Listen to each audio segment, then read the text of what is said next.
welcome to Zim Reality TV. Pana patinoita nguva viridzo netsvakiridzo patinongova maletesi patinokuigirai nyaya dzinenge dzichiitika patinokuigirai masolution emaproblems akasiyana-siyana.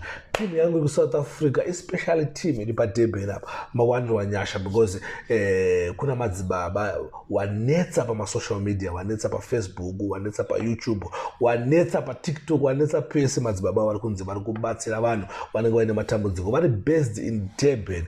Ndio Madzibaba vari pascreen apo, vanonzi Madzibaba Oscar kana kuti Chikakarara Shamhu yevaroi. Havatombodi kuona muroi, saka uchinge une mhepo dzikukunetsa, uchinge une matambudziko auinawo, unogona kubata Madzibaba Oscar, vanokubatsirai. Especially team yangu kuSouth Africa, munokwanisa kubata Madzibaba ivavo, vanogona kuti zvako zvifambe zvakanaka. Vakutira kuti vane misha yanetsa, mbereko dzanetsa, vari kuti tinokubatsirai. Vane zvidhoma zviri kuvashungurudza, vari kuti tinokubatsirai. Mhepo vari kuroiwa, vari kuti tinobatsira. Hapana chinhu chavari kuti havatibatsiri. Saka ini ndipo pakukuigirana achibhorova zvangu maraunzi angu pasocial media, ndopatasangana Madzibaba vanokati but still the team inogara ichindibvunza Sparks, kwakuna here Madzibaba vari kuSouth Africa vanokwanisa kutibatsira. Now mawawa namba dzavo tofanira mungonzwa, ndo namba dzavo dziri pascreen idzo.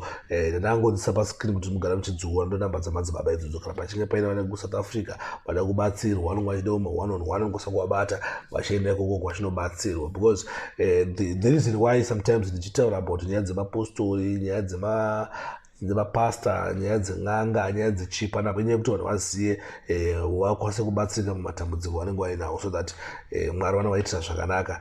Vanotendawo kunana pasta, mapasta ndinoinawo pana vanokwanisa kukunamatirai. Vanotendawo kunana Madzibaba, vana Madzibaba tinavo vanokwanisa kuti kubatsirei kuDurban ikoko variko. Madzibaba vanonzi Madzibaba Oscar, vari pana pascreen, vanovana mapicture vari pascreen, vari kuti uyai tibatsirane muri yeZimbabwe, uyai tibatsirane, uyai tibatsirane. Anyway, thanks for watching, thanks for supporting Zim Reality TV. Don't forget to check out my videos and upload panapa every day.